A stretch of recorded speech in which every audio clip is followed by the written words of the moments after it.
No apologies. Good morning, everyone. Welcome to the virtual meeting of the Cabinet. As virtual meetings are new to us all, I'd just like to highlight some of the procedural differences in place for this meeting. Please note that this meeting is being recorded and broadcast live. In order to ensure that the meeting is managed as effectively as possible, please could you all follow these ground rules for this meeting. I'd appreciate that. First of all, can you please only speak after I've invited you to do so? Secondly, could you please speak your name before speaking, as this will make it easier for the press and public to follow. Thirdly, could you please mute your microphones when not speaking to avoid any background noise? David is present at this meeting and will mute microphones that have been left on, but it's important to remember that only you can unmute yourself, so we have to be able to hear you. Those wishing to speak, could you please use meeting chat to indicate to do so, and you will be called to speak at the appropriate time. Any recommendations of the committee requiring a formal vote will be carried out by myself for response, either for or against or abstain for each councillor. The new regulations actually require all participants to hear and be heard throughout the meeting. When voting, I will ask councillors to acknowledge that they have done so and that you've heard the debate in accordance with our regulations. Should my connection as chair be lost throughout the meeting, the vice chair will take over and a short adjournment may be called until the connection is resumed. Also, can we please ensure that any background noise is kept to a minimum as far as possible? And can I please ask that you switch off your mobile phones? Finally, our last item on the agenda contains information which is considered exempt under the Local Government Act of 1972. If under that item members wish to discuss anything confidential, I will ask for public debate on that item to continue as much as possibly I can, but then we will exclude press and members of the public. So if you're all happy with that, we're actually going to Cabinet. Thank you very much. Have we got any apologies for absence? No apologies this morning, Leader. Thank you. To confirm the minutes of the meeting held on the 10th of March, if you can remember that far back, guys, sure you can. You okay with that? Can I have somebody confirm that, please? Yeah, I'm happy to, Leader. Thank you very much indeed, Glenn. We're going for items for decision now, and our first one that we've actually got is COVID-19, and this is the Redcar and Cleveland Council strategy. Councillor King, I understand that you're going to take this item. Thank you, Councillor Lanigan. Yes, I'll be taking the first item on the agenda. You've all read the COVID-19 strategy. Firstly, I want to start by thanking everyone that's been involved, NHS, carers, local community volunteers. As without them, we wouldn't have come as far as we have on the journey to recovery and discovering what our new normal will be. And obviously offer commiserations to all the families that have been affected or died from this virus. As of the 14th of June, there have been 429 confirmed COVID-19 infections in Redcar and Cleveland and 111 COVID-related deaths. So thoughts are with all the family members and friends who've been affected by this. The council took swift action to manage the impact of the virus, and we're now going to be taking swift action to recover. Our recovery will not only focus on our council activities, but the wider community that we serve. Obviously, you all remember that this came about just as we were recovering from the cyber attack, which added crisis on top of crisis. And I think we've got to applaud everybody involved in the monumental effort, which hasn't been matched by any other local authority, in making sure that our services have restarted or been maintained, and hopefully we can continue to do that. It was compounded by the fact that obviously with the cyber attack we had various problems with home working, but luckily through a lot of work and effort we've managed to maintain that and get people working from home wherever possible. The report that you've got sets out our strategy, but you know, a lot of it we're learning as we're going along, because this is, as you keep hearing on the news, unprecedented circumstances, and it could take many years before we get back to what we deem as normality. But as an open and transparent council, it's important that we share with all members of scrutiny and the public our thought process and methodology to shape our future as we're going forward. So the strategy that the council is implementing comprises of 5 strands. They're set out in paragraph 2.6 of your report. Obviously, the main priority of that is to preserve life of citizen staff, frontline workers and vulnerable people. We've set up the Borough Emergency Command Centre on the 19th of March, and we've established home working where possible, obviously being mindful that a lot of our staff were unable to work from home. People, refuse collectors and social workers, but we've managed to maintain keyline services, especially in adult and children's social care, which have remained fully operational despite the challenges that we've been subjected to. Unfortunately, all non-essential services were suspended, and we're now taking time to bring these back online slowly and carefully to make sure that safety is our #1 priority. Section 2, respond proportionately and flexibly to the crisis in partnership, being mindful of the council's own financial sustainability.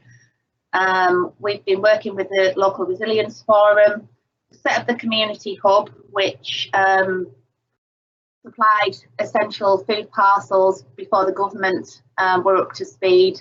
And we get a list every week now of new people on the shielding list, and they get contact to make sure that they're safe, they're happy, and that the supplies that they needed are there for as long as needed, until we know that the government's parcels are getting through to them. So obviously, when it first started, food supplies were short because of people stockpiling in supermarkets. So our officers worked really hard to maintain that and get priority services. And obviously the PPE, I know the hours that went into sourcing PPE, which was as a shortage on a national level, and we've got to give thanks to officers such as Vicky Smith, who worked really, really hard to make sure that happened. We gave financial support to the voluntary service, and I think Wayne's been working hard on the business grant scheme and the discretionary fund to make sure.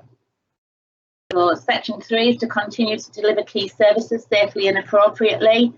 So the main things, problems being safeguarding, education for vulnerable children, key workers, children, refuse collections, customer contact centre and communications to the public. And all of these have been working really well and kept up to speed.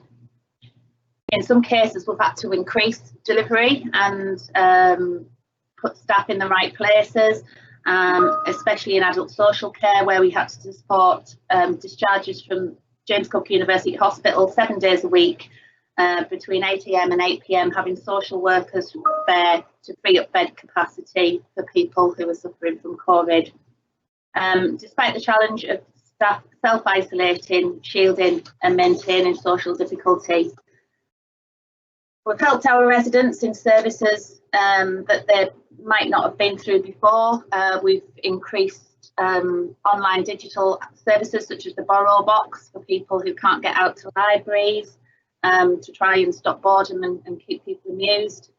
And we've brought online the services that we did suspend temporarily, such as the green waste. And going forward, we need to look at what we're going to do to slowly open things up, like libraries, cultural venues, but only at a pace where we're the number one priority, which is maintaining life and keeping people safe. So we're going to be preparing for recovery with a prioritised plan in place for each to be ready for sequential government changes in lockdown arrangements. And obviously things are changing on a daily basis, and you know, we're being led sometimes by people who appear to not know what's going on either, so we can only take the advice and guidance that we're given and go with it the best we can. We're in emergency response in some services, and weekly meetings are taking place to look at targets that we need to meet to bring services back online. And we can also start looking at ways the virus and the situation we find ourselves in can make improvements going forward, looking at greener transport, reducing our carbon footprint. I think many of us have managed to work without paper copies of our cabinet papers through necessity. And you know, it's not as easy as somebody who's used to writing notes on paper, but we're certainly getting there, and we're saving a lot of trees by doing it. So when we're going forward, I think there needs to be an onus on green initiatives. Each directorate is currently forming their own recovery plan, supporting the schools with expanding intake and working to make our high streets safe, which is no mean feat, and we really need the public on board to listen to the guidance and advice which is being fed down. And we need to reconfigure all of our admin buildings to maintain social distancing and make sure they're safe. Obviously, we need to be as resilient as possible across all our services so we can react to any changes and new legislation that comes through. We don't know how long it will be until we get a vaccine, or even if we'll have a second spike, which hopefully we won't. We need to thank our communities. And myself, I'm involved in a support package, shopping and prescriptions and care calls to people, and that's right across the borough. There's a group in every single ward that's doing that, and I can't underestimate the amount of appreciation that people who are shielded and isolated feel, because they're very reluctant to ask us for help because they've never been in this position before. And it's taken some of them a while to actually get on board and ask for this help apologetically, which they don't need to do because there's plenty of really good community-minded people. We also need to not underestimate the impact this crisis will have going forward: mental health, rising poverty, lack of education in children, and obviously the stretching services on domestic violence, drug and alcohol addiction, and it's impacted people in ways that will be far-reaching longer than we can. So as we move through to the recovery phase for both ourselves and the community, we're going to engage and consult with all stakeholders to ensure that we come out of this as strongly as possible. And I'm happy to take any questions. I'm also going to be taking the lead on the test and trace programme, which again is in its infancy. And there may be questions that I just can't answer at the moment, but I'll do my best to answer anything that you have. Thank you.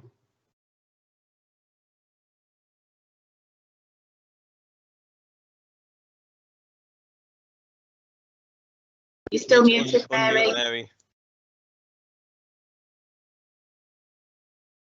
Mary, you're on mute. Mary, still muted.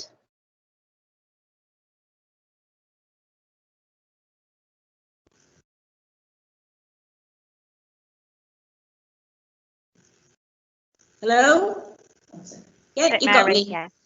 Sorry about that. Right, Cabinet, before I bring the other Cabinet members in and Councillor Massey here, Councillor Nightingale, can you actually give us a breakdown of finance for COVID-19 to see actually what's coming from central government and where we are?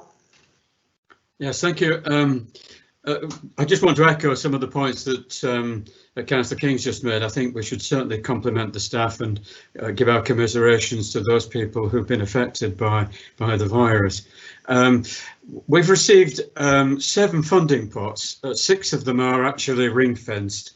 The first one is £27.1 million for the business support grant funding, and we're following government guidelines in administering this scheme and allocating the funding.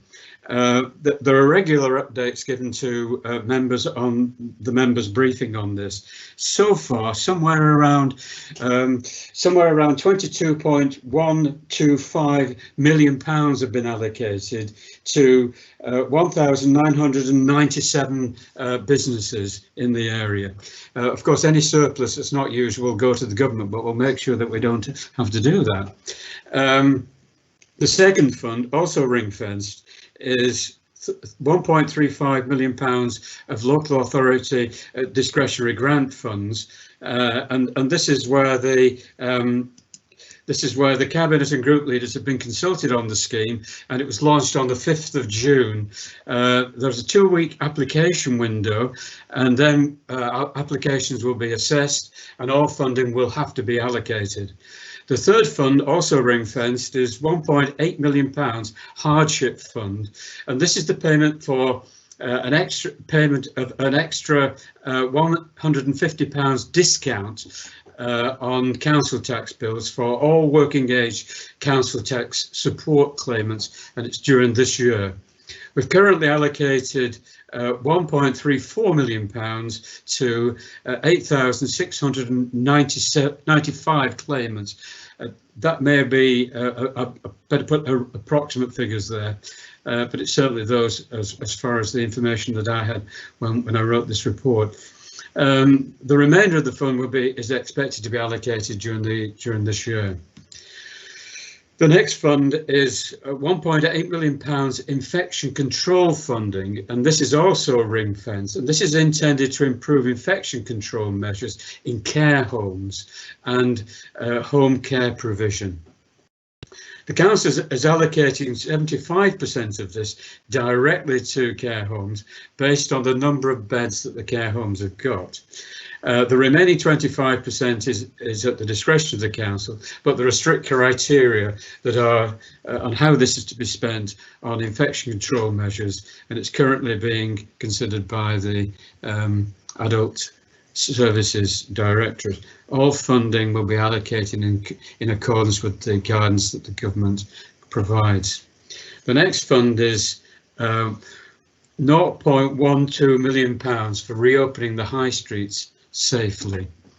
This is to support businesses reopening while ensuring social distancing according to government guidance.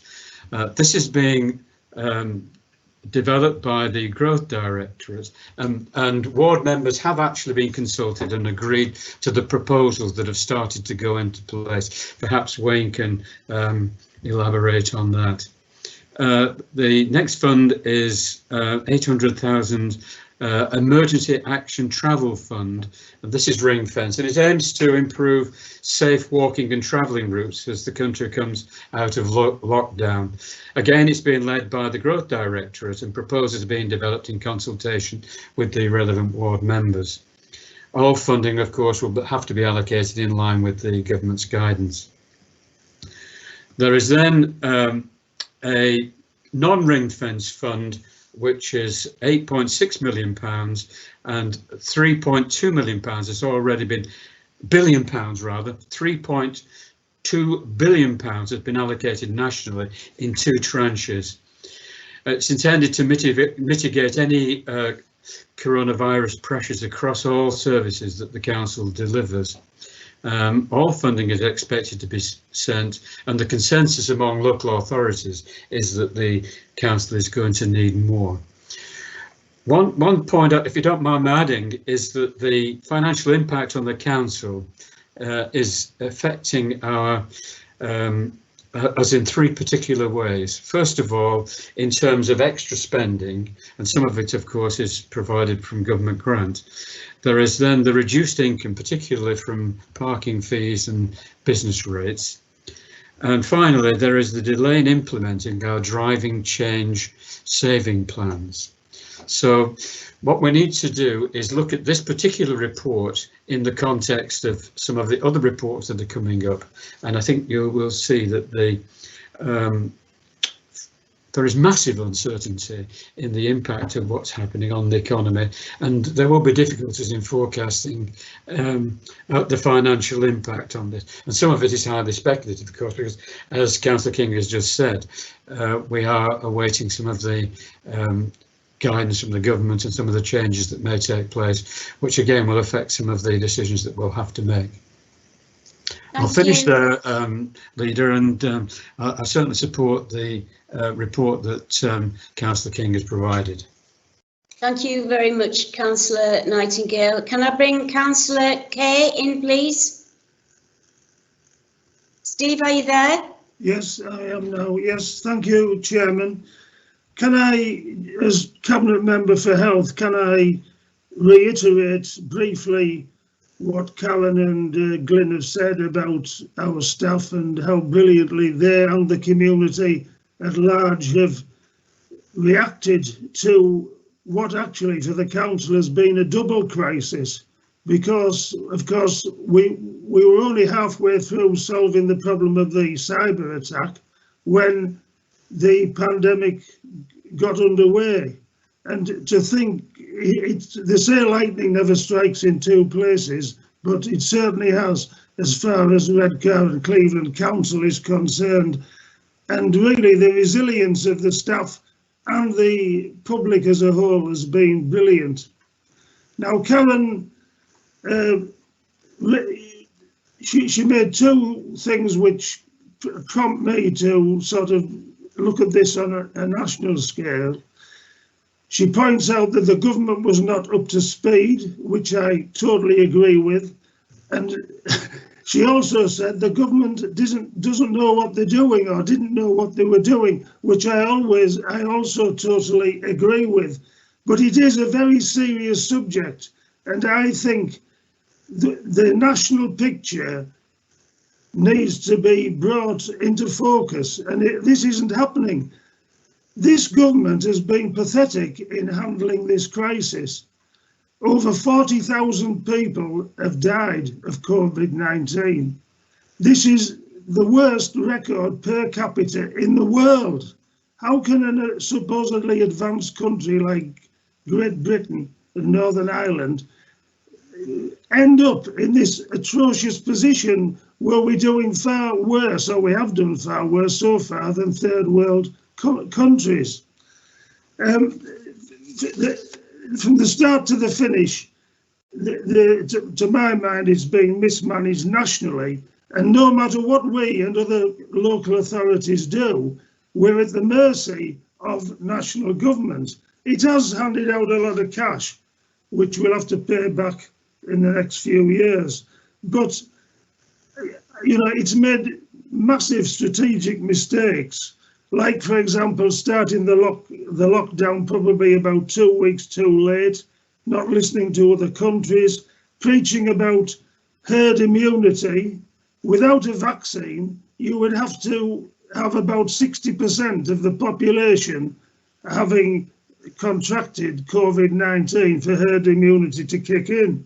They've been late with the tests, they've been late with the PPE, ignoring international advice. And this is what really has bugged me, as Patrick, who I think is listening to this, knows. On April the 2nd, the government confirmed that a negative test was not required to admit a patient from hospital into a care home. This is, how on earth could anybody have such a policy as to put potentially infected people into care homes? And of course, it's within the care homes that the biggest loss of life has occurred. And even now, you know, I'm not convinced that we're coming out of this lockdown in a safe way. We just seem to have pulled the plug and the water's running out of the bath, and I hope it doesn't happen, but I can see a second spike on the horizon. So I think local, if it wasn't for local government, this country would be in a greater mess than it is now. Thank you, Councillor Kay, for that. Councillor Davis, are you there? Yeah, thanks, Mary.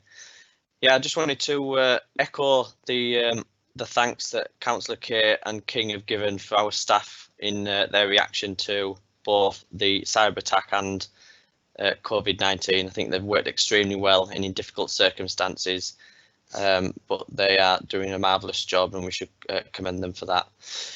Just wanted to pick up on a couple of points. One that Councillor King made about the climate emergency and the reaction from COVID in relation to the climate sort of agenda. And I think she's absolutely right. The fact that we've pretty much done everything that we said that we wouldn't do probably over the last few years, going back as far, I think, when Councillor Massey, I believe, stood up in a budget meeting once before and was talking about us going paperless, and there was a few people saying no, absolutely not over my dead body, and look at us now, how times change. I think there's definitely scope, and I know that in the directorate that I'm sort of responsible for, we're looking already at how we can sort of speed up the process of our targets for the climate emergency as part of our response from COVID-19, and looking at our options. And I think if everybody in the council sort of does this, it can only bode well for the green agenda for the borough. And I think just picking up on what Councillor Nightingale went into about the High Street reopening strategy that the council are looking at, I don't actually think it's coming. I think it is coming up in the agenda later, so I'll probably reserve that till later on. Thanks. Thanks, Wayne. Thank you very much for that. Councillor Ovens? Thank you. Can you hear me? Yes, we can hear you. Right. Of course, much of what I would have said has already been said, so I'll leave that. Only to add my thanks to Victoria and Patrick and all staff involved in adult services, not forgetting all the carers, the domiciliary care, the hubs, the volunteers, anyone who has been assisting our elderly and any vulnerable person to stay safe. And I think our response was reflected in the moves and the efforts that were made to rehouse and sort out that poor family that were flooded out in Eston. We've had a great response to any emergencies. And again, you know, just to thank everybody. Track and trace, I'm sure you're going to touch on this later, but since they put an illuminated sign on the entrance to the race course, there's been significant increase in the number of people going. The only drawback, real big drawback, is that unless you're online, you can't log into it, you can't walk there, you have to have a car. And it will be the same when they set up the one in Middlesbrough. Unfortunately, when that's set up, that will mean that we will probably lose some of our days on the race course. But the regular Monday does seem to be attracting people. I've just jotted down a couple of notes so I can keep them in mind. The care homes, there's going to be uncertainty for the future. There's going to be uncertainty for them financially. There's going to be uncertainty for the domiciliary care, because as more people go back to work, we might have had spare hours, but we won't have, because there could be increasing demands on services. People have taken their families into their care, but now they've got to go back to work. It will revert. I think there's going to be a long tail in all of this, even if we don't have a spike. I'm trying to think if there's anything else. Just to reiterate all that's been said, family services have been working to, I should imagine, absolutely capacity, and it's the same with the nurses, the carers and everybody. You wonder how much longer people can carry on the amazing work they're doing. Thank you, Mary. Karen, do you want to come back to answer Mary on that particular issue?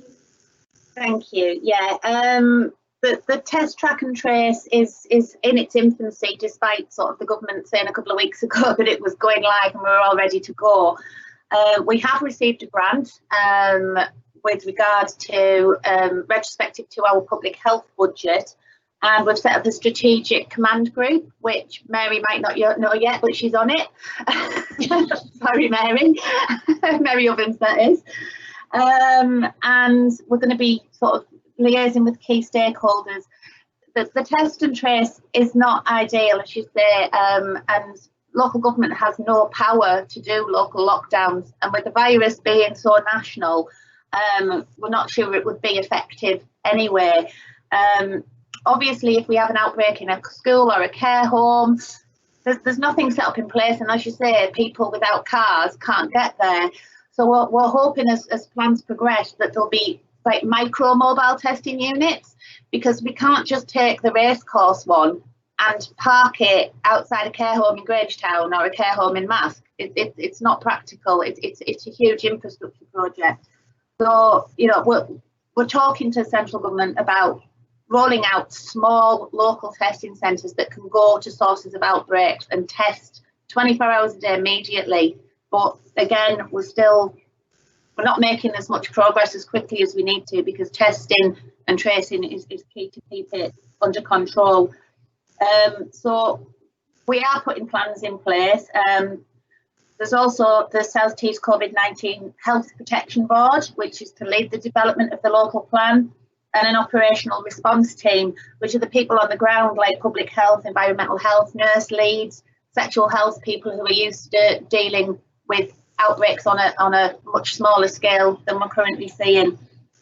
So it's all in its infancy, and to be honest, once these meetings start, I will be circulating information to all groups and everyone involved for their input, because we need to work cross-party on this. We need everybody's ideas and everyone pulling together to make it run as smoothly as possible and prevent a second spike, and make sure that, you know, we keep everyone in this area as safe as we can. Thanks, Mary. Thanks, Karen. Mary, did you want to come back? Yes, please. Just to let me know what I'm on, please, and when it's going to happen. That is news to me. I haven't had a catch up today with Victoria and Patrick. With regard to the pots of money that Glyn referred to, that one has been ring fenced for infection control. But already to that, we were giving directives. People were told how to use their PPE correctly, blah, blah. And lots of homes did go into lockdown voluntarily quite early on. The other one was with regard to different pots of money. And I couldn't tell you the total we've had in, but there's been other monies coming into the council, which have been a little bit at our discretion. And much of that has been used to provide PPE to the care homes. And I think domiciliary care as well, but particularly care homes. Thank you. Thank you, Mary. We've got Councillor Massey here now from Care Scrutiny. Chris, do you want to come in, please? Thank you, Mary, and morning, everybody. The first thing I'd say is, and I don't think it can be said enough, to thank our staff for their fantastic response to this, unprecedented crisis, and indeed thank our communities as well for their response also. Second thing to say is, thank you for the opportunity of having these meetings. I think the virtual meetings that we had last week, the 2 scrutiny meetings, went really well, and I think it shows what we can do in a very short space of time to try and ensure that the council continues to have these conversations and questions, etc. The third thing is what scrutiny said, and this report was the one that we debated most hotly. The other reports were debated, but this one really went on for about 2 hours because members were really keen on what was going on. So what I try to do is group the comments that we had at scrutiny into 3 tranches to try and make this as simple as possible. So the first tranche is an other tranche. We've covered a bit about test and trace today, and Councillor Thompson did ask a few questions about this, but I think he said he was going to follow this up with an email because there were quite specific questions. There was a question from Councillor Jeffrey on who's representing the council on the public engagement board. Second tranche of things is around finance. So around finance, there were 2 elements of this. One was to do with capital, one was to do with revenue. So we'll deal with revenue first. Councillor Watts and Councillor Jeffrey at the committee both referenced the cyber attack, the costs of the cyber attack, when we're going to know the full costs, etc., and how this impacts on the budget, particularly noting the impact of COVID-19 on the budget as well. Councillor Quartermain, who wasn't on the committee but did send questions in because obviously we only had 2 committees this cycle. Councillor Quartermain asked what the shortfall was from government funding. I know Glyn gave us a list of figures and these were sent to all members, but Councillor Quartermain, through his question, was alleging that there was a £2.7 million shortfall in what the government has given us.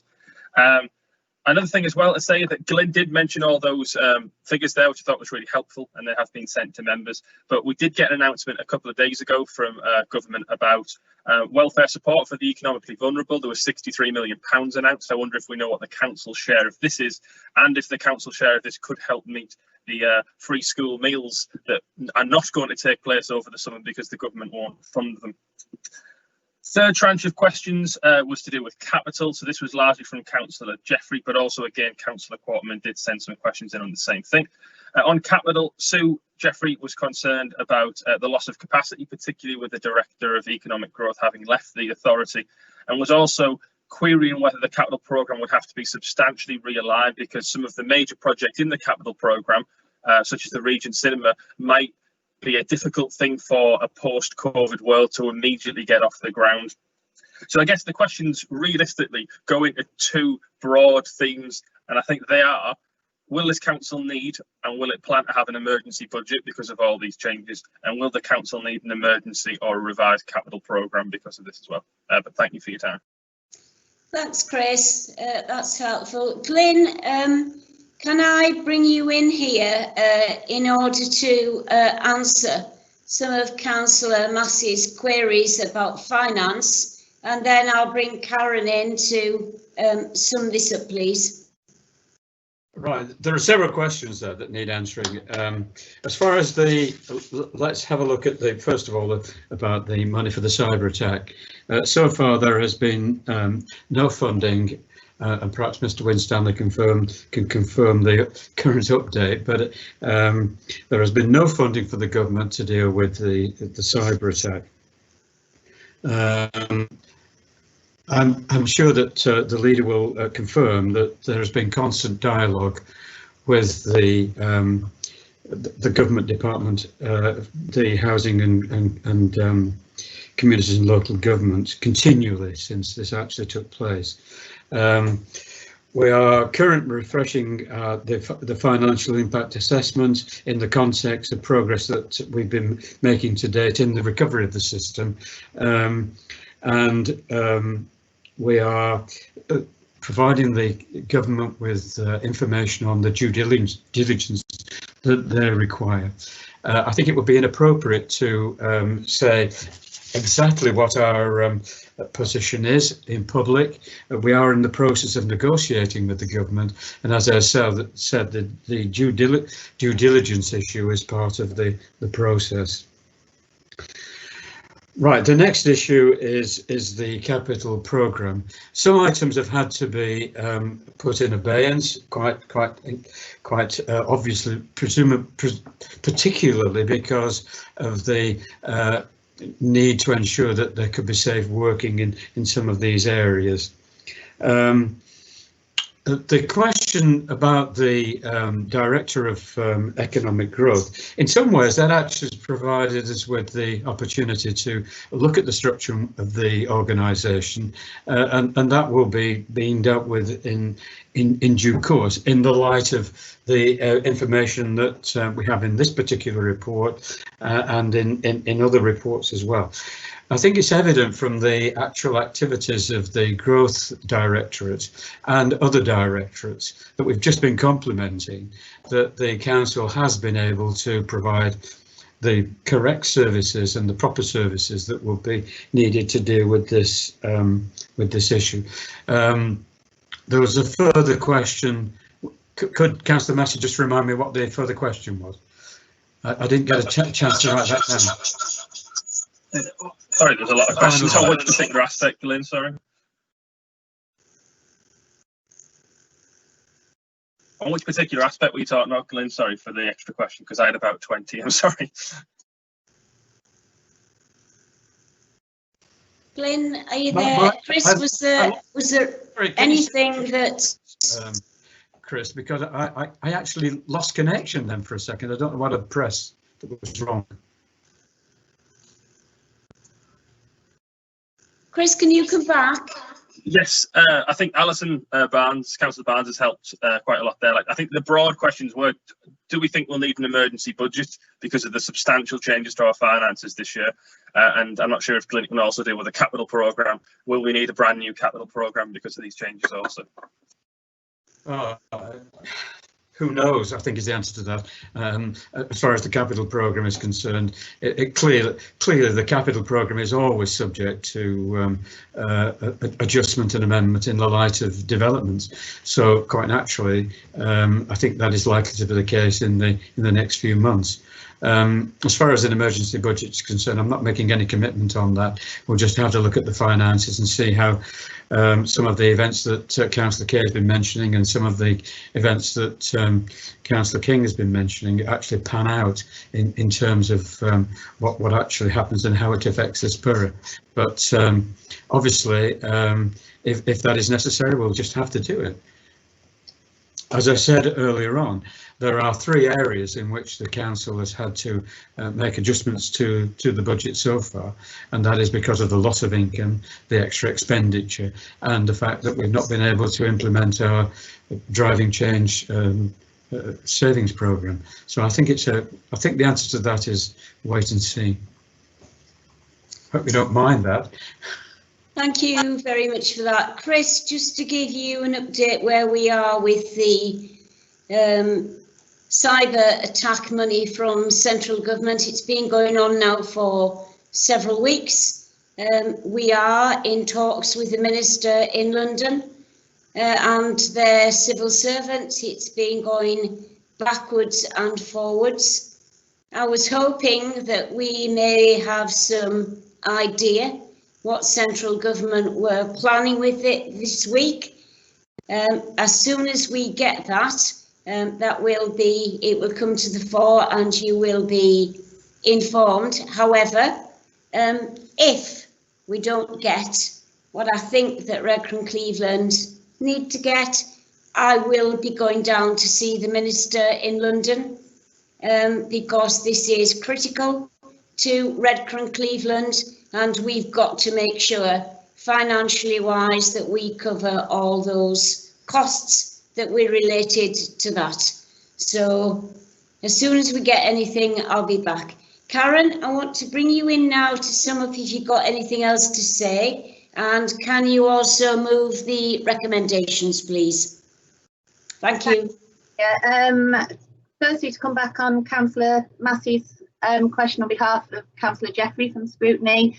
The local outbreak management control group will consist of myself, Mary Ovens, John Sampson, Jacob Young and Chris Stiles. And what we will do, if there is a particular outbreak in a particular area, rather than bringing councillors based on specific requirements, we'll bring the ward councillors into that specific area because they know their communities and what affects them more so than maybe a group leader from a different part of the borough. The outbreak control group, at the moment we're running 2 separate ones between Middlesbrough and Redcar, but we think that people like fire, police will not want to attend duplicate meetings, so whether we bring them in together, it's early days, but Redcar and Cleveland will have its own individual plan, but obviously be working quite closely with Middlesbrough and South Tees help on developing any strategies going forward. So once again, I'd like to thank everybody that's got involved, staff, all the extra hours and commitment they've put in, the council, and I'd like to commend this report to Cabinet. Thank you. Thank you, Karen. Can you move that recommendation, please? Karen? Sorry. Can you move the recommendation, please, of the report? The report to Cabinet, please. Yeah, we need a seconder, don't we? Can we have a second, please? And I seconded. Thank you. I'm just going to go through Cabinet and I want you to say yes. So to this report, Councillor Nightingale? Yes? Yes, thank you. Councillor Hunt? Yes. Yes. Councillor Ovens? Councillor Ovens? Yes. Thank you. Councillor Kay? Yes. Councillor Barnes? Yes. Councillor Davis? Yes. Have I missed anybody? No? Thank you very much indeed. Right, thanks Cabinet. We are actually now going on to the second report item for decision, and we've got the hydrogen gas distribution network trials at South Bank. Councillor Davis, I understand this is yours. Yeah, that's right, Councillor Lanigan, thank you. Yeah, it's just obviously we've talked about this in the past about whether we progress with this through Cabinet. This is basically now just the next stage, so it allows us to lease the land over where the trial is to take place in South Bank. So it's asking for Cabinet approval to agree to that lease process. I think there's a nominal income for the council for an 18-month period, but it's the start of something that could potentially be quite big on a national and possibly even international scale. So the chances of having sort of people come into sort of our area in our borough to find out more information on hydrogen power and stuff like that will be quite interesting. So it's very basic. It's obviously just down for Cabinet to approve the agreement of the lease, but I'm happy to take any questions if there are any. Thank you very much indeed. I don't have Councillor Kay, I can see you waving, but I can't see you on chat. I'm presuming you want to come in, Councillor Kay? Yes, thank you. Yes, just to say that I think hydrogen is the gas of the future. It started our universe and it could end up serving us. Because the trend recently has been for hybrid vehicles, but hydrogen vehicles are equally friendly as far as the climate is concerned. I'm sure that also that it'll be more convenient for motorists, and BMW, I understand, have produced a hydrogen-driven vehicle which performs just as well as a petrol-driven vehicle. So I'm glad, you know, we're getting into this industry and this particular means of propulsion, and of course it can be used for other things as well. It's good to be in at the start, and let's not be left behind, and let's make the most of it. It could be a big industry in the future. Thank you, Councillor Kay, for that. Any other Cabinet member? No, thank you. Councillor Massey, would you like to make a comment? Thanks again, Councillor Lanigan. This was debated at scrutiny, obviously, as well. It wasn't quite as contentious as the last item, or didn't, you know, provoke the same debate as the last item, although, you know, many of the comments we received about the last item were positive. The main question that was received here was from Councillor Sue Jeffrey, who was one of the ward councillors of South Bank, and she stated that in the final paragraph, there's a list of potential initiatives, and it talks about the local community being engaged with, and she asks that the ultimate decision-making power will be devolved to the assistant director and the portfolio holder, but she suggested that surely the local community should play a part, if not the major part, in this decision. Councillor Nightingale was in attendance at our committee last week, and Councillor Nightingale seemed to accept that the local community should have some form of engagement into this decision. And so I wondered what Councillor Davies, as he's taken the report through today, thought about that, and could he give us an assurance, if so, that the local community will be engaged with when the decision is made. Thanks. Thank you, Councillor Davis. Yeah, so just on that point then, since that was the only point raised, was yeah, you know, we've taken quite a good track record, I think, over the last 12 months or so of engaging with ward councillors and the community, and I can't see why we would stop doing that. I've tried, I think, to make sure that ward members on anything that we sort of take forward or come out with is engaged with ward members, and even town councils for that matter, and parish councils. So I think it's important that, yeah, they have their say, and obviously as the portfolio holder and the assistant director working with the ward councillors, I think is the sensible way forward. Thank you very much. Can you move that report, Councillor Davis, please? Thank you. Yep, happy to move that. Thank you. All in agreement in that. I'm going to read out your names. Councillor Barnes? Yes. Yes. Councillor Hunt? Yes. Councillor Kay? Yes. Councillor King? Yes. Myself, of course. Councillor Nightingale?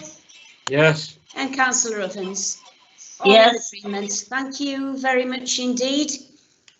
We are now going to the next report, and it's driving change from within. It's a priority. It's council asset strategy. Glyn, I believe this is yours. Is that right? Yep, thank you. We're seeking approval of the Cabinet for the detailed report that appears in the Cabinet papers. I need to stress, of course, that this is a high-level approach, and obviously in the light of the COVID-19 emergency, we may have to make some adjustments. And there will be there is obviously some uncertainty and fluidity in the medium and long-term situation. It would be unwise, of course, to make final decisions until the Cabinet has actually had a review, has had the information in front of it, has looked at the options, looked at the finance, looked at the staffing, and see what's in line with our priorities. The asset strategy has been in the pipeline for some months now, and now the Council has an opportunity to look at a whole wide range of issues. In this document, starting on in section 2.3, you'll see that there are 5 main central elements in the strategy. First of all, there is first is the multi-use facilities of the Council's facilities. Let me get the wording correct. So we're trying to, in the first place, to ensure that there's multi-use of the Council's facilities and that are sustainable into the future. Secondly, we're working collaboratively with key community partners. And thirdly, we're shaping the regeneration through changing the composition of the Council's assets. Fourthly, we're stepping up efforts to make sure that Redcar and Cleveland is carbon neutral by 2030 through reductions in carbon emissions. Finally, the 5th element is facilitating the flexible pattern of working using digital technology. Somebody mentioned earlier on the use of paperless material for decision making, and that is progressing, obviously. The key criteria for making our asset strategy a reality is the rationalisation of council land and buildings. Secondly, generating income through more commercialised approaches to what we do. And thirdly, cutting business maintenance and repair costs. I want to repeat that this is a strategic framework in this document, and a more detailed accommodation plan is intended to be presented to the Cabinet in the autumn. And of course, this needs to be considered in association, as I said at the beginning, with the report that we've just approved on dealing with the COVID-19 emergency.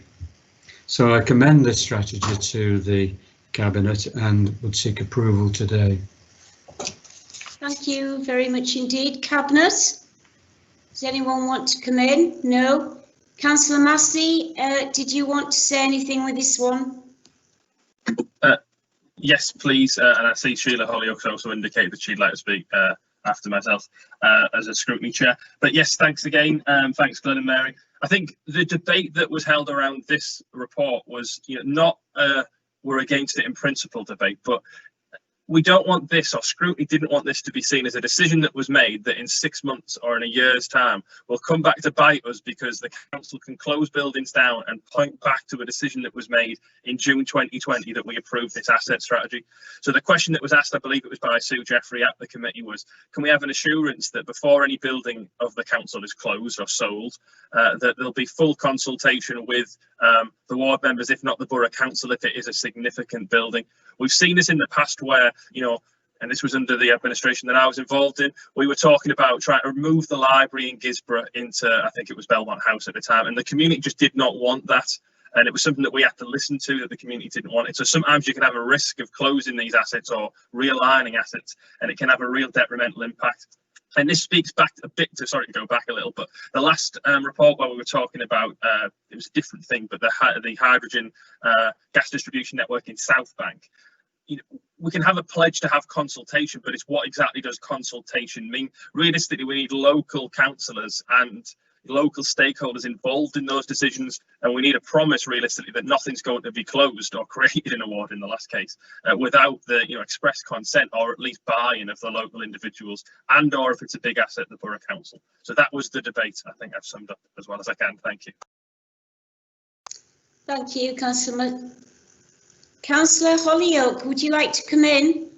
Yes, thanks for that, Leader. Personally, I personally sort of welcome the lack of use of getting papers through the door every other day from the council.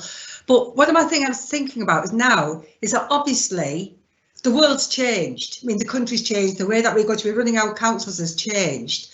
And I think we're going to have an awful lot more people working from home. So we won't need as many buildings, we won't need as many desks, etc. Are we going to be consulting on this issue? Because it is going to be, I think, in the future, a major issue that people have found that they're successfully working from home, and they'll probably sit there thinking, we're reducing carbon emissions, which obviously is already being discussed. We're reducing sort of like the amount of paper that we're sending, which is obviously good for the environment.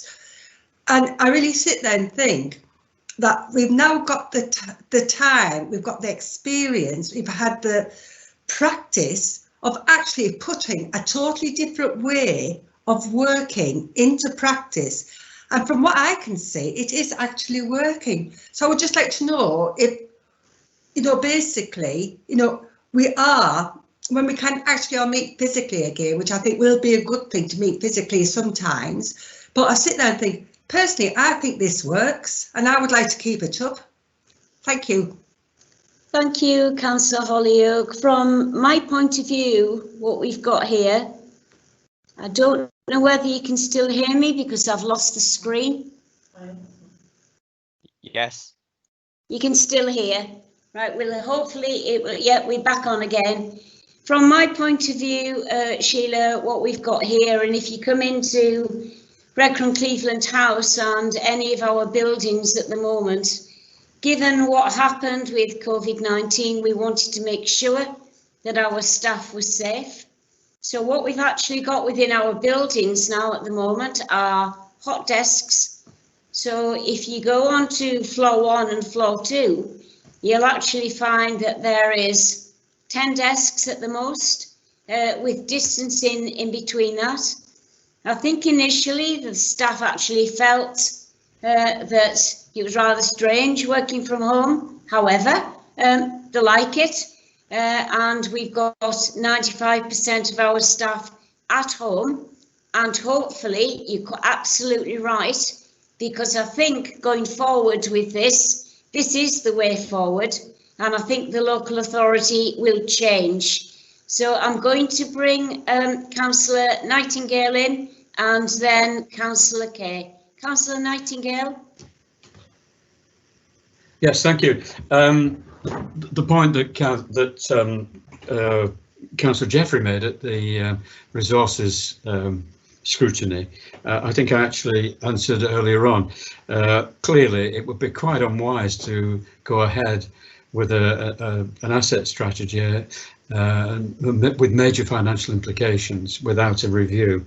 And of course, we do really want to get consensus, and the scrutiny process does provide that opportunity for consultation, but inevitably we will need to ensure that what we do does get the full backing of any ward councillors who are involved in this. One of the points I want to stress is that I've been pushing for some time now to ensure that buildings that we have in the council are sustainable into the future by making sure that they are not specialist ones, because then they are vulnerable to closure. This particularly applies, of course, to libraries. It is essential that we make sure that the buildings that we have are multi-use and that the staff in them are providing a multiple of services. On the point about from Councillor Holyoake and from Councillor Massey about the future and what will happen in 6 months. Obviously, in the current context of the emergency, it is difficult to predict what the situation will be. But the objectives set out in this document, and it is a high-level document, as I did say, it doesn't actually go into the details. It's a strategy. It isn't about tactics. It isn't about operation. It's about the sort of direction we want to move in as far as the council is concerned. These should be something that would be sustainable as objectives, whatever actually happens. But it is essential that what we do does ensure that the services that are provided by the council are improved, are responsive, and are providing the needs that the residents of this borough actually wishes to see.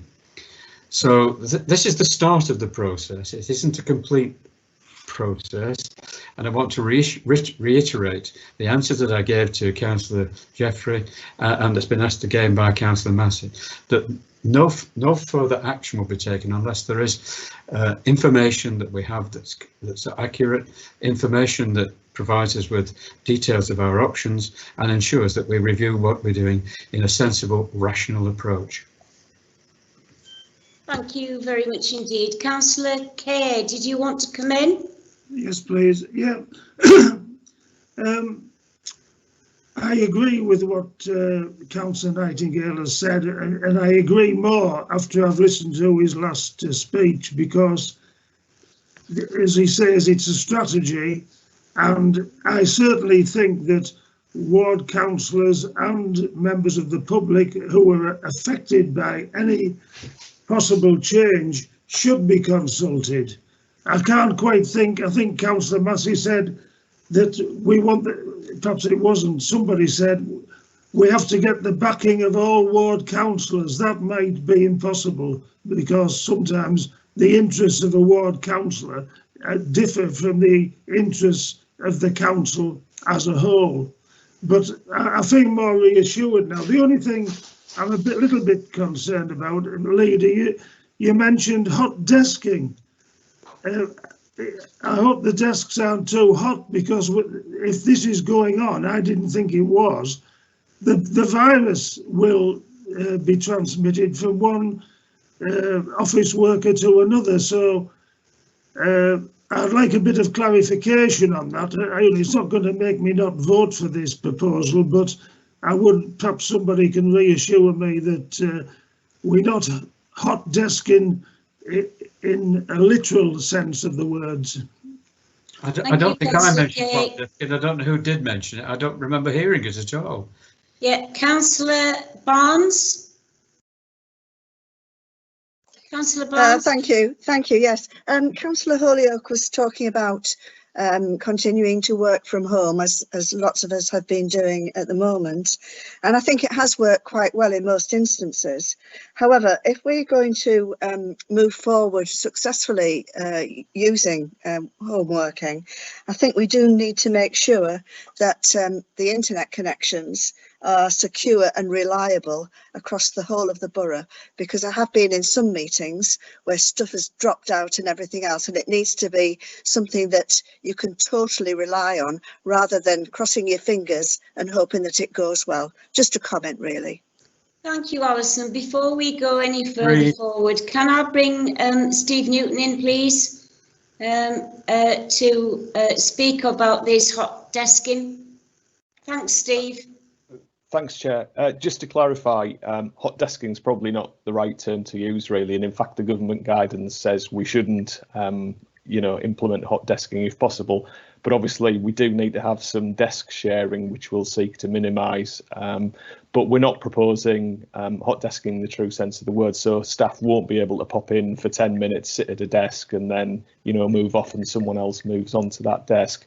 Staff will be able to come in for a day at a time or half a day at a time to use a desk. There'll be no shared equipment such as mice or keyboards. Staff will all have their own equipment stored in lockers, and there'll be a cleaning regime and hand sanitizer and wipes to disinfect areas as well. So any sharing of desks will be kept to a minimum. And as I say, there'll be no shared equipment other than a monitor, which they'll just plug their laptop into. Chair, thanks. Thank you very much indeed. Councillor Hollyoak or Councillor Massey, did you want to come back in before I get the Cabinet member to Councillor Nightingale to finish off with this item? I think what you've kind of addressed there does kind of cover most of the bases, and as Steve Kay has indicated, like, these aren't necessarily my comments, they're the comments of the committee, but there was a little bit of fear that this could be used potentially to close buildings without the express consent of a wide selection of members. I'm not saying that is the case, but that was the fear that was certainly expressed at scrutiny. Thank you very much indeed. Mary, I see that you've popped up in chat. Did you wish to say anything? Yeah, it's just it's been very parochial here now. I thought Alison might have touched on it. And it was small libraries like the Burnham Road, which has been refurbed and reused. Because of its size, it's not so easily to lend it to other functions. However, it is the only council building we have in that east of Redcar. And sometimes we have to look to the needs of the community against just the financial aspects. Going back to the so-called hot desking, I guess we're going to have some sort of booking in system and work out which days members of staff might need to be in to use their building facility for either half a day or a whole day, and also not having a go at how people will be working from home, to regulate the hours and the work that is done at home. Thank you. Thanks, Mary. It was perhaps inappropriate of me to use hot desking. It's probably because I'm old. It's sharing. I've spoken to a lot of the staff over what's been happening here. Planning in particular actually feel that they need to be in perhaps more than a day or two a week. We'll work that out. It's critically important that our staff are happy with this going forward, but it is a new way of working, and I think we've got the opportunity now with COVID-19 to change the way that the council operates. Councillor Hollyoak, did you want to come back in? Yeah, just to say, Mary, thank you, that basically, I mean, I do sit there and think that the advantages, I mean, don't get me wrong, I'm not saying that, oh, isn't COVID-19 a good thing? But I think it has proved the point that very, very quickly as a council, we can still work effectively, even though we've totally changed. I mean, obviously there's issues. I mean, as you know, my daughter's a health visitor who works for the council. just this week, she's actually started going out on visits now to weigh the babies, because there's certain things that we all appreciate you can't do from home. I mean, so she's had to be going in, but she's been, like, the PPE equipment has been there for her. Obviously, she cleans the scales down anyway, but a lot of her reports have been she has done from home. And I don't think she's been into the office at all since all of this began. And I'd say this is the first week that she has actually been going into people's homes to weigh the babies. So there's certain things I think we all totally appreciate you can't do from home. But I think, to be quite honest, I think apart from maybe the camaraderie that people get when they actually meet each other and the banter, I do think there's a lot of things now that are just going to totally change because of the COVID-19 and the fact that people have had to find different ways to work. So thank you for listening to me. Thank you. Steve's just sent me a little note to say there will be a system for desks to be booked in advance. Teams will have zones, of course, allocated to them for the managers to make sure that everything is working as it should be. Wayne, did you want to come in? Yeah, it was just a quick comment, Mary. I know that we've had this discussion in previous sort of informal cabinet sessions, and that is with working from home. Although it's good for, you know, the council and social distancing and everything else, and it cuts down our climate, blah blah blah. The one big thing for working from home is that we maintain that link with our members of staff and we look after their moral, their sort of well-being. One of the concerns that I have with home working is that some people, although some people, you know, we had this discussion where we don't know, we can't confirm the work rate that you're going to get out of members of staff. But one of my biggest concerns is that some members of staff don't know when to stop. And because they're not in that work environment, they don't just go down to the car and then drive off home. They sit working all day and all night. So we've got to make sure that there's a balance there between looking after the well-being of our staff that are working from home and look after their sort of well-being as we go forward with it as well. Thanks, Wayne. I absolutely agree with you. Glyn, can you sum up on this, please, and move the recommendations? Yes, which I do. I think there are four areas I'd like to reply to. First of all, about the staff. I think it is absolutely essential that staff are also consulted and they're comfortable with what is actually being proposed for their working environment. And I'm pretty sure that new technology is going to come along which will improve the performance and ensure that we don't get so many glitches that seem to apply here. The second point is I just want to reiterate about the single use of buildings, and also I think Councillor Ovens made a very pertinent point, which is the issue of having just one single council building in a particular ward. We have the same problem with the library, which I'd much prefer to see as a community hub in Ormsby ward, and it's the only council building that is owned by the council. So those particular buildings may be less vulnerable if we ensure that each ward does have at least one building that's providing for services to the public. The third point I want to make is the point that I think was made by Councillor Kay. While we want to achieve as much possible consensus, and I don't think we're actually ever going to get unanimity on the decisions that are going to be made. And it is in the interest of the council that the cabinet is held accountable for its decisions, and its decisions are actually subjected to scrutiny and consideration. Finally then, I think as we move into a new world, this high-level document that we're going to approve, I hope, today, will be the basis for ensuring that the council services are provided appropriately to the general public. And I commend this and propose this to the Cabinet. Thank you. Oh, sorry, Mary. Did you want to come back in? No, I was just going to second that. That was all. Thank you very much indeed. We're going to go through the same process, Cabinet. So, Councillor Barnes? Yes. Councillor Davis? Yes. Councillor Hunt? Your microphone's off, Barry. Yes. Right. Councillor Kay? Yes. Councillor King? Yes. Myself, Councillor Ovens? Yes. Yes, and I've got Councillor Nightingale. Thank you all very much indeed.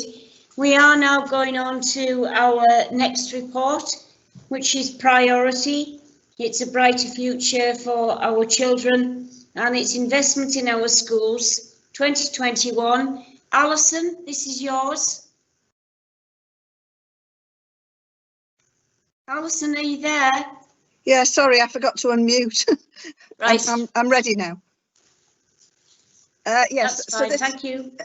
This report outlines the proposed programme of works that are required to address the conditions of school buildings, which is funded by the Education and Skills Funding Agency, School Condition Allocation Grant. So to summarise, the grant has been confirmed as £340,147, a very specific sum. This is a reduction on last year's grant, which is due to schools converting to academy status because academies receive their funding directly from the ESFA. So, as a council, we have 10 primary schools to maintain, 1 secondary school, 1 special school, and Archways, which is our pupil referral unit. We also receive capital funding for basic needs, special provision and priority school build programme. Now, previously, this capital funding has been used to fund projects such as the extension to Belmont Primary, the relocation of Archway, developing alternative provision and relocating Momolam Academy. So the council has been awarded £343,926 of basic need funding for 2021-22, and a separate report will be brought to Cabinet to agree the spend once the analysis of projected pupil numbers has been completed. The proposed programme of conditions of work is set out in Appendix A, which is attached to the report, and is derived from a number of sources which are outlined in paragraph 2.7.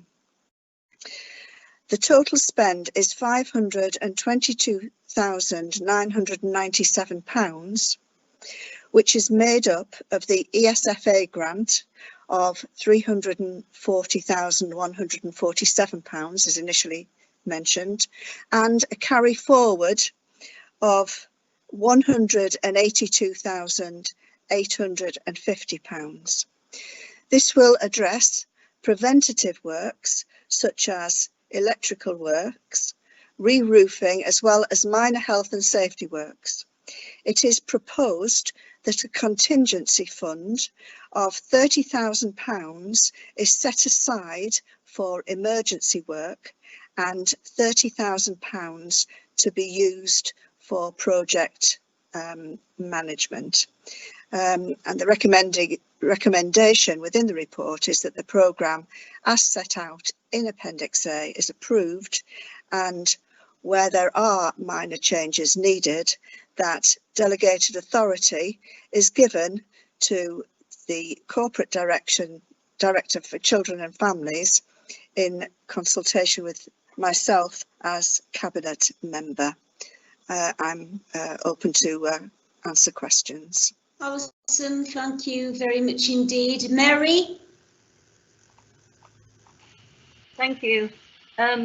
Alison, a lot of our schools are under academy rule, and I appreciate that we have no input into what they build or what they do, but do we have any check on that they are actually maintaining those schools and that they will be fit for our young people to go into. Thank you. Thank you. Steve? Steve, are you there? Just a brief question to Alison. It doesn't, to my mind, the amount of money you've got available doesn't seem very much when you think of, you know, all the maintenance that must be required. In your opinion, is this an adequate amount of money that we're getting to maintain our schools? Alison? Right, in answer to Mary Oven's question, as far as I'm aware, we don't actually have any input whatsoever into the way that the academies spend their money. I am assuming that the funding is agreed, as I said before, directly with the Education Department, and I assume also that they keep a watching brief on what actually happens there. I also assume that if there were major problems, that that these would be advised to us by the potentially pupils or parents or staff involved. But as I say, as far as I'm aware, we don't have any input. I don't know whether Catherine knows any different than that, but that would be my answer. In terms of Steve's question, that we haven't got much money, is it adequate? Well, I don't think the money that's ever allocated is adequate. It's you could always do with more, because you know, it's difficult to foresee, to look into the future and see whether things may go wrong, and there may be some sort of major problems that might arise which would need additional funding. So in answer to that, no, it isn't adequate, but I don't suppose there's very much we can do about it, unfortunately. Catherine, did you have anything to add to what Alison said? I've just put something in the chat, Councillor Lanigan, which is that both responses were accurate. We don't have oversight of our academies. If we were concerned about the condition of a building, we would raise that with the Regional Schools Commissioner. And we always have a backlog of condition concerns, so it never is enough money to do all of the works that we would want to do. Hence why we need to prioritise, and hence why that prioritisation has been brought to you in Appendix A. Thank you very much indeed. Councillor Hollyhock, did you want to come in? No, as I say, it was just really a comment that I've made there, Mary, thank you. It was just say, having spoken to people who have homeschooled throughout this, a number of people I've spoken to have just said, well, I won't be sending mine back. Don't agree with it. I trained 4 years to be a teacher, and there was a reason for it as far as I'm concerned. Right, thank you very much indeed. Councillor Barnes, can you sum up with that, please, and go through the recommendations again, please, so we can take the vote. Thank you. Could I make a comment, please, before we do that? Yes, of course. Sorry, you're not on the screen. I'm not quite sure about what's happening, but I did put a notification in. I think, obviously, first point is that there's a golden rule that local councils never get enough money from central government at any time. And secondly, I think it would be interesting to be able to find out what money the academies are actually getting, so that we can make some sort of comparison. Because I think it's never the case that you should leave any lobbying out from trying to get more money out of the government. And if we can get some sort of comparative case, it would be very useful. But I suspect we're not going to get that information. No, Glenn, you won't. Sorry. Thank you very much, Councillor Barnes. Is there anything else you want to sum up with and move the recommendation, please? Yeah, I'd like to move that the report is that the programme as set out in Appendix A is approved, and that if there are changes required, that delegated authority is given to the Corporate Director for Children and Families in consultation with myself as Cabinet Member. Thank you very much indeed. Have we got a second of that? Sorry? I'll second that, yeah. Thank you very much indeed. So we can pass the report. Councillor Davis? Agreed. Councillor Hunt? Agreed. Councillor Kay? Agreed. Councillor King? Agreed. Myself, Councillor Ovens? Agreed. Thank you very much indeed. We'll now go on to the Agreed. next item on the agenda, which is more and better jobs. This is yours, Councillor Davis. I think it's the Local Authority Discretionary Grants Fund. Yeah, thanks, Mary. Yeah, again, this is something that we're basically just being asked to rubber stamp, as you'll probably be aware that it's already live as it went out last week. I think we had consultation with Christopher Massey, Councillor Christopher Massey, Councillor Teasdale, and Cabinet last week on informal Cabinet. Basically, it was just for the discretionary grant scheme to be published, so that we could start the process early. So again, this report is just to rubber stamp it, but I can give you just a little bit of an update so far on it. So far to date, we've had 138 applications. It's lower than we anticipated at this stage. But you'll probably be aware, or might have seen it anyway, that we have had another recent push again on social media and being in touch with businesses to inform them that the scheme is live. And we expect probably by the end of this week, when the deadline approaches, that figure will have gone up again. And our desire is still to pay out the 1.35 million funding that we've received for the discretionary grant scheme. Happy to take any questions. Thanks, Wayne. Cabinet, I haven't got anything on chat, so I'm going to bring Councillor Massey in. Thanks again, Councillor Lanigan. This was again uncontentious, was discussed at scrutiny, and as Councillor Davis has identified, I was consulted about this because it was an urgent decision, as was one of the other chairs of scrutiny, Councillor Teasdale. The only two things that were really said at the scrutiny committee, and some of these were answered on the day actually.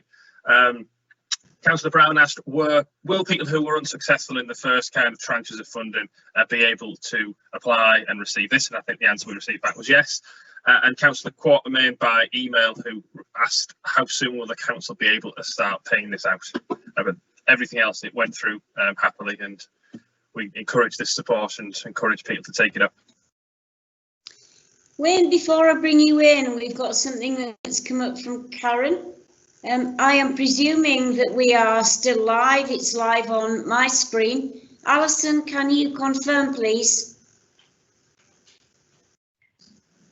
Chair, yes, that we're still live. I can see Karen King's comment that we've got the raise hand function back, but we haven't.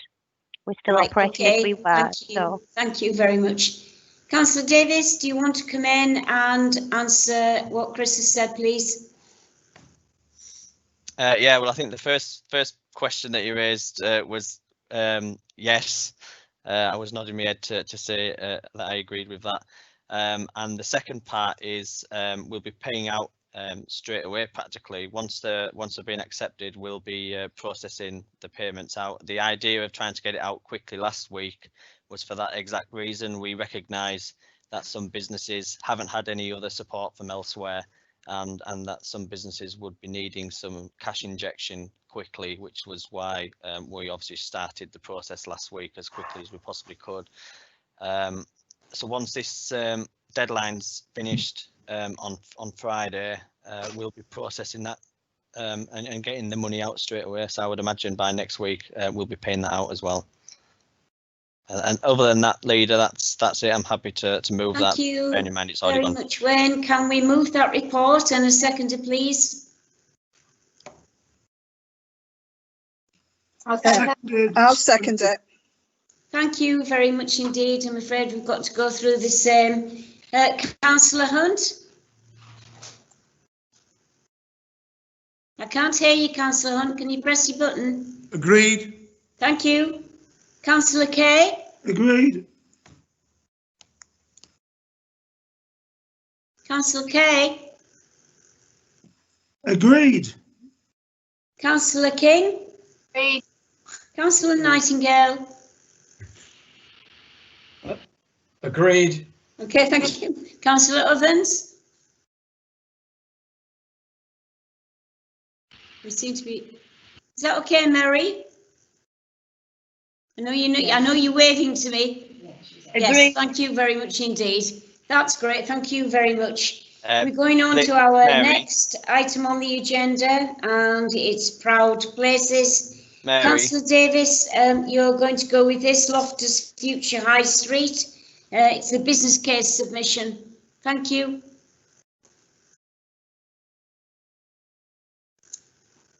Wayne, I can't hear you. Sorry, yeah, I've just realised that I wasn't I was on mute. Yeah, just on the previous item as well, can I just record my thanks to the officers that have been leading with a lot of the business grant stuff. So that's Claire Stanton and Ainsley Mullen, just for their work, and I know that they've gone above and beyond in some cases to get grant money paid out. So I just wanted to place on public record my thanks to them for the hard work that they have put in for these grants to be paid out quickly as well. So just in relation to the Loftus stuff, so the consultation stage is due to go live probably immediately following this this cabinet meeting. It's all due to everything's ready to go out for public consultation. It's been worked up really closely with the Loftus Regeneration Group, as you'll be aware, Leader, because you're in it. It's a group of local stakeholders, community interest, residents and residents groups. So it's been worked up quite closely already with key stakeholders. As you'll be aware, the government have invited us to apply for this funding, which was up to 25 million, but based on the guidance received from government, I think we're applying for between £7 and £8 million, which will be applied for by the end of this month. I think we submit it properly, and then we'll find out later on in the year, the back end of the year, whether we've been successful. So the whole scheme sort of draws in all the sort of funding arrangements and how we make it work. You'll see that the whole process is quite an ambitious project, and to make it fit and to make it fit the government criteria, we've had to obviously look at allocating some other funding from elsewhere to make it fit for purpose. So yeah, so really keen to see what the feedback is going to be from local people, local residents, and as a ward councillor, obviously keen to see that we're successful with the bid so that we can make some of these bold, ambitious changes for the future. Thank you, Wayne. Councillor Kay? Yes, well, as an East Cleveland councillor, I certainly support this, as I've said before, and you're certainly getting out your publicity. I don't know whether anybody saw the BBC's programme Country File on Sunday, but there were 2 communities in the whole country mentioned in the weather forecast. One was a metropolis I've never heard of down in Suffolk, and the other was, believe it or not, can you guess? Loftus. 2 names on a map of Great Britain, one I've forgotten, the other was Loftus.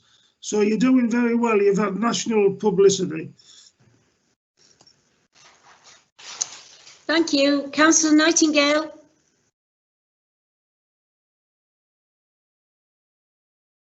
Councillor Nightingale, are you there? Yes, thank you very much. By the way, it doesn't say live on my bar at the bottom here. I presume we are still live. Yes. I just want to make 2 points. I think we should use this as a model for future developments of where we are trying to improve the look of the area, and also in trying to improve the high street provision that we have. It may well be that the high street is going to be very different in the future, but I think this scheme takes account of that possibility. The second point I think we should be making is that as we attempt to move out of this emergency, we must and the likelihood of a depression, never mind a recession, is pretty strong. I think it's important that both the government and local authorities are seen as the prime movers, as public authorities, in priming the pump so that there is greater aggregate demand both locally and nationally, to ensure that we do not reach a massive level of unemployment. The figures indicate from the furloughing and from the unemployment figures that there could well be something like 5 million people unemployed by the end of the year, and the government and local authorities should do everything that they can to ensure that this doesn't actually happen in the medium term. There are economic ways of doing this, but I'm not convinced that this government has got the policy armour or the commitment to do enough for this. But we shall wait and see. Thank you, Glenn. Barry, I can see you waving, but you haven't come in on chat. Do you want to speak? Can you hear me? Yes, I can hear you. Yeah. Yes. I pressed chat and I lost everything, and I'm lucky to get it back on. I'm still a dinosaur, remember? You're looking at me Okay. here. That's So, okay. but I just wanted to say that having come back from Australia in '74 and moved up to Loftus, lived there for a lot of years, I've seen the whole thing change and change and change. Pubs go out of, use and all sorts of things, and I am fully supportive with Wayne, backing him all the way with this, because it's one of the places in the area that is desperately in need. That high street has been for a bit. So I just wanted to say, as a Loftus Town Councillor as well for 20 years, I would just like to say that I'm fully behind Wayne with this, and it's sadly needed. So that was all, Mary, and I'm sorry about trying to get on the chat. I was lucky to get back on. Don't worry. It's all right laughing, Chris. Right. Alison, do you want to come in? Yeah, just going back to what Glyn was saying, I was at a meeting yesterday of the Education, Employment and Skills Board, and they gave us some statistics that in the Tees Valley there were 67,400 people furloughed as a result of COVID, and the expectation is that many of them will be made redundant. One thing that they particularly highlighted was to do with apprenticeships as well, that obviously businesses aren't taking apprentices on, but also they are worried about apprentices who are close to completion of their apprenticeship, and they are looking towards possible support. So it was just a comment again. Thank you, Alison. I appreciate that. Chris, do you want to come in on this?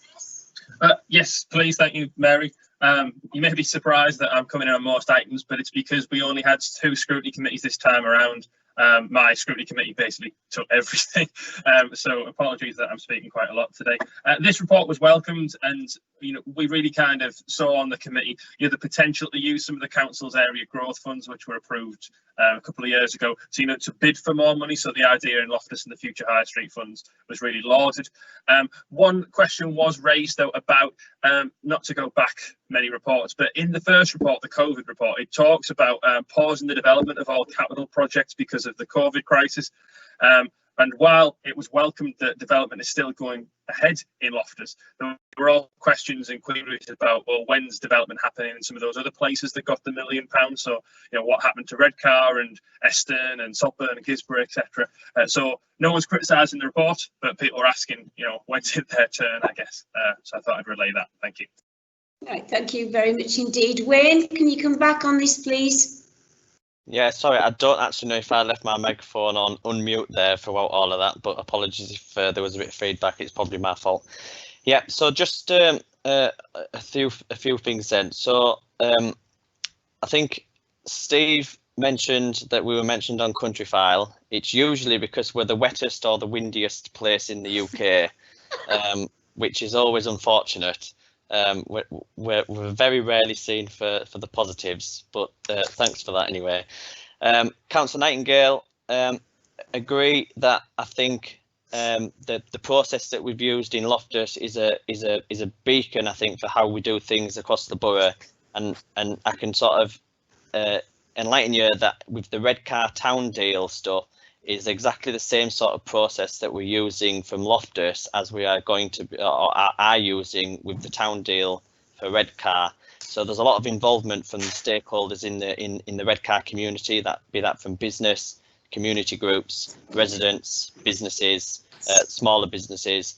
And again, it's to try and make sure that you're getting all sort of angles covered when it comes to making your proposals, and with them being key people as well, you draw on them relationships with residents in communities like Redcar and Loftus to drive home the ambitions, I suppose, from all people waiting to get these works done. So I completely agree, that's definitely the way forward, and that's definitely what I've been working on over the last 12 months, is to try and make sure that that is the case. Again, thank Barry for his comments.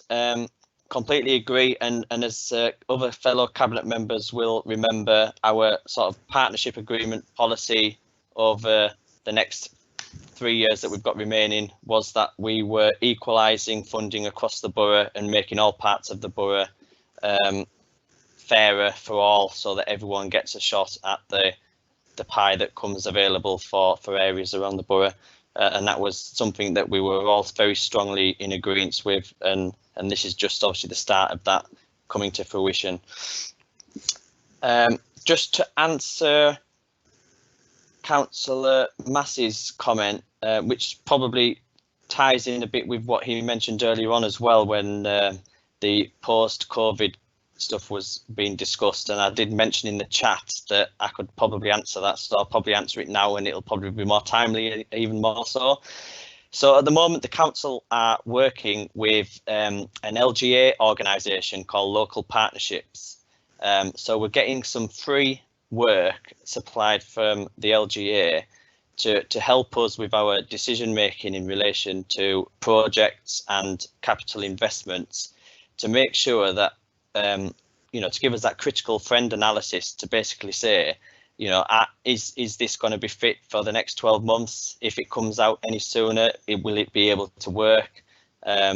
So I believe that for the short and the medium term, when it comes to our projects and capital investment programme, that we will be ready to sort of get out of COVID once we start working through these, and obviously with their advice that we are receiving on all our projects, it's how we're sort of now going to be lining up to come to cabinet for each individual item to be able to progress it, because what we're going to do is, instead of going down the usual route like we were before of just doing it on block, is to come for each individual scheme, so that we can sort of address those issues and address whether or not it's the correct sort of process for us to be taking and project for us to be carrying on with.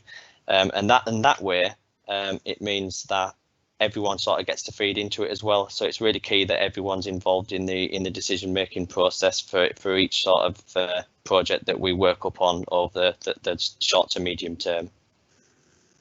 Thank you, Wayne, for that. I have had a message from Councillor Hollyoak about an issue that she's had over 5 years in Gisborough. You can see that, Sheila, what we'll do is get Wayne to contact you over that, and let's see what we can do with it. Wayne, can you move that report, please, and a seconder, please? Yeah, I can move that, and also I can just comment quickly on Fountain Street car park, that it is included in the Gisborough Town hall proposals that I believe will be coming as well at some point in the future for the continuation of that scheme, and Fountain Street car park is included, I believe, in those proposals. Thank you very much indeed. So move that, Wayne, please, and a seconder. Seconded. Thank you. Councillor Barnes. Agreed. Councillor Hunt. Councillor Hunt. Agreed. Thank you. Councillor King? Agreed. Councillor Nightingale? Agreed. And Councillor Ovens? Agreed. Right, You missed me out, Cabinet. Mary. The next report, Mary. we've actually got, some of it contains some confidential information that we've got in there. So rather than break the link that we've got, I'm going to ask you if you've got any other business before we move on to the last report. Has anybody got anything else that they wish to discuss? No? Right. I'm actually going to take this report and then we will have to take out public and press further on down it, but I'll just go through its recommendation for Cabinet at the moment and where we are. This report is for the new recycling plant that is going on the South Tees Development Corporation site. And the report seeks approval to enter into an inter-authority agreement with Middlesbrough, Stockton, Hartlepool, Darlington, and added into that is Durham and Newcastle City Council. And it's in respect of the Tees Valley Energy Recovery Facility, as I've said, and that we will be going into formal procurement for this for the project going forward. Members are actually asked to note the following updates in the report, which is the update position regarding the outlining planning application, the intended use of the local authority special purpose vehicle for the management of this project going forward, the update regarding negotiations for heads of terms, contract negotiations that we've got in there, and the mandatory use of the reference site. The 7 councils have a statutory obligation to provide waste management services to their collectives, which actually covers 1.5 million residents that we've got. The Tees Valley councils operate residual waste disposal, and we actually have a single contract at the moment under Suez. That doesn't include Darlington. Darlington didn't have an agreement with Suez going forward with that. I'm sure that members have looked at this full report going forward. So what we've actually got in 2.1.4, it was the supported business case. The requirement was for 450,000 tonnes per annum, and that was for the energy recovery going forward. There's quite a large capital investment on that. I'm quite sure that you've seen that. Outlying planning permission is expected to be issued for nearly 500,000 tonne, and there's an agreement between the South Tees Development Corporation, who actually are the freeholder on this site. I'm sure you remember, Cabinet, going back, that Hartlepool Borough Council took the lead with this, and so they are the lead authority that we've got. Redcar and Cleveland remain the planning authority for this. The target date for procurement is November 2021, and services are expected to commence in 2025. So what we've got there is an approval to go through. However, what we've got at the moment, because there is a confidential document on this that I need to speak to you about. So therefore, I want the press and public removed from this section of the report. So David or Alison, if you're there, can I have agreement on that actually to remove press and public? Yes? Agreed. Okay, thank you. Chair, So it's, can we, Chair, can we it's take, Alison. Chair, it's Alison. If I can just interrupt, we'd need to go through the formal exclusion of the public and press, and I think David's given you the wording of that. I just want to make sure that it's not everything that's within the report that needs to be in the private domain, so I just want to make sure that members have had the opportunity to discuss everything that they feel is relevant within the public domain before you make that formal Alison. resolution to move into the private domain.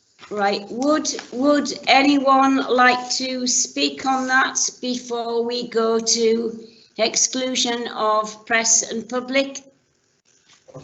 I would. Put a notification up. Thanks, Glenn. Sorry, yeah, you've just. Yeah. No, you haven't. Yeah, you popped up on the screen, Glenn. Well, I think this is a major objective of the council, and the scheme has been devised in an exemplary way, and I fully support it. I think it's important that we make every effort we can to extend the recycling that we have, particularly as at the moment we don't actually recycle aluminium or black containers, which are clearly very much in need of being recycled. There's one further point, it's almost an amendment. At the informal cabinet, it was agreed that under 1.1 item 3, that the delegation would be to the managing director, the leader of the council, and also to the member of the cabinet member for corporate resources. So can we agree to that before we go into closed session? Actually, Glenn, yes, we can, and that was actually the proposal that when I moved this report that would be going up ahead. Because I was actually advised that the wording in the last section of the recommendation in paragraph 1.1 needs tightening up. And so that will be a change for the managing director in consultation with the leader and cabinet member. So yes, that will go forward as part of the recommendation. Thank you. Councillor Kay. Thank you, Chairman. Yes, I've been interested in waste disposal since I was chairman of the Environmental Health Committee back in Langbar's days. And I remember there was a big debate then about disposing of our rubbish. In those days, we didn't really call it recycling. We just wanted to get rid of it. And in fact, Bruce Stevenson, who sadly died, he was chief executive of Cleveland County. He sadly died almost straight after retirement.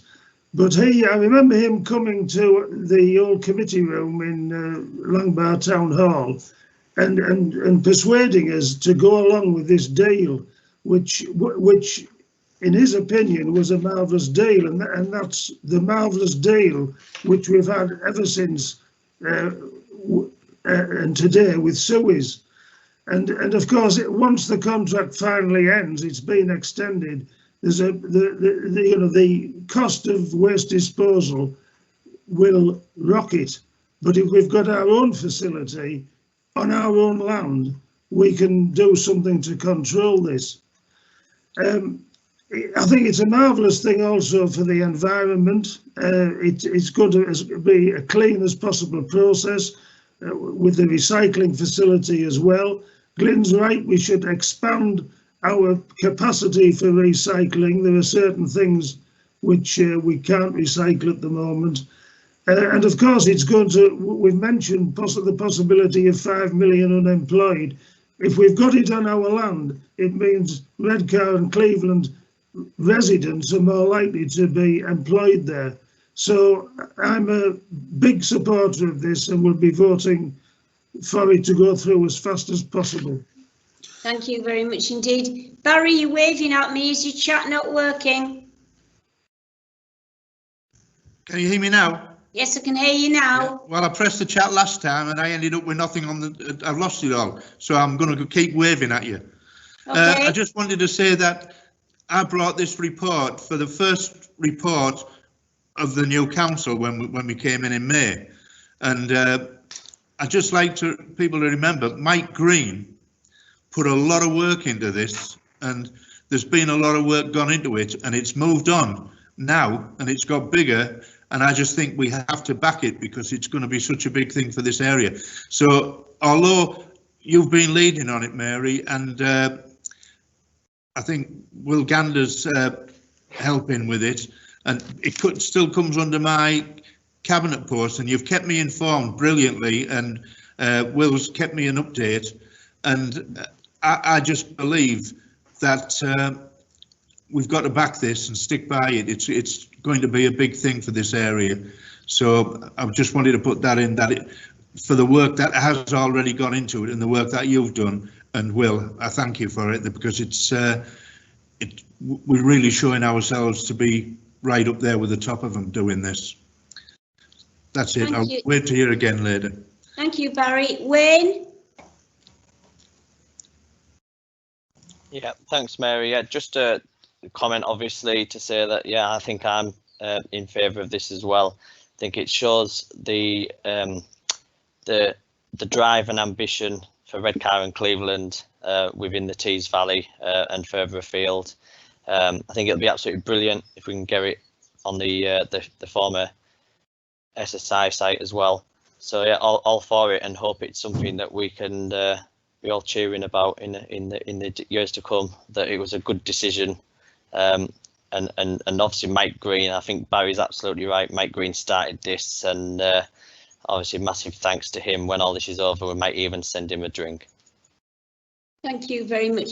Steve, can I just bring you in a minute, because what I've actually got is I've got a question from Councillor Massey, and he's asking the councillors who are not in with us today, how do they be able to listen to the confidential debate that we've got, and how they feed into that? Sorry, Chair, was that for me? Yeah, it was. Sorry. Yeah. Sorry, it was. It's just some of the members that we've actually got. Are they okay to listen into the confidential debate that we've got when we cut this off as live? It's coming from Councillor Massey. Sorry, Chair, yeah, I'm not sure from a technical perspective. I think if they're invited as presenters, then that's fine. But if they're not, then there might be an issue with the live feed. So I'd have to defer to Alison or David on that issue, I think. Right, Alison? Yes, Mary, Steve's right in what he said, that unless you're invited into the meeting as a participant, you can't continue once we've dropped the live feed. It's one of the security features around the way that we're using live events, but I do recognise that's potentially a frustration for elected members who would normally have the ability to listen to that part. But for today's meeting, once we drop that live event, then they won't be able to participate. Okay, thank you. Did you hear that, Chris? Yes, I did. I thought that would be the response, because I recognise the difficulties, but I was asked because I know a couple of my group's members are watching the live event and they'll potentially get cut off, whereas if this was taking place in person, they'd obviously get to listen. However, I'm here, so I'll do my best to represent. Right. Thank you very much indeed. I think in future we've got to make sure that if councillors do wish to watch a live event, that they are actually clearly invited and they get the instruction that that's what they have to do. It isn't satisfactory to exclude them any other way, I think. Agree. Thank you, Glyn, for that.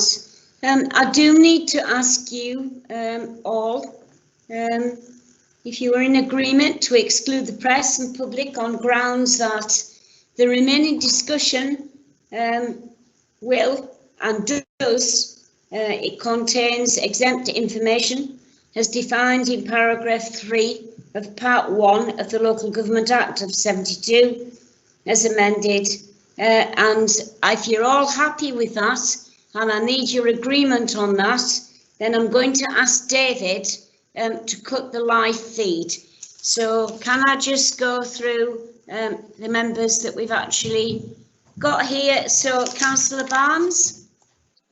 Agreed. Councillor Davis, Agreed. Councillor Hunt, Agreed. Councillor Kay, Agreed, and can I second it? I don't think it's been seconded. thank you, Steve. Councillor King, Agreed. Councillor Nightingale, Agreed. and Councillor Ovens. Thank you very much indeed. David, can I ask you to take off the live feed, please? Agreed.